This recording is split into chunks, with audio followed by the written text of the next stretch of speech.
Échantillonnage aléatoire simple avec Excel.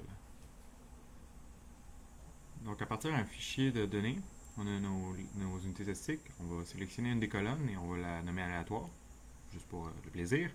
Et ensuite, à la première case de cette colonne-là, on va dire égal rand, avec les parenthèses, ou la fonction aléa en français. Ensuite, on prend pour avoir un nombre aléatoire et on choisit cette case-là. Avec la poignée de recopier, on descend jusqu'en bas pour donner un nombre aléatoire à chacune des unités statistiques de notre échantillon. De cette façon-là, chaque unité statistique a un nombre aléatoire différent et on va pouvoir se servir de ce nombre aléatoire-là pour réordonner toutes les unités statistiques de façon aléatoire. Puisque chaque unité statistique a un nombre aléatoire, en sélectionnant toutes nos colonnes de A à J, ici, et en cliquant sur Sort and Filter, et on choisit le Sort and Filter Custom.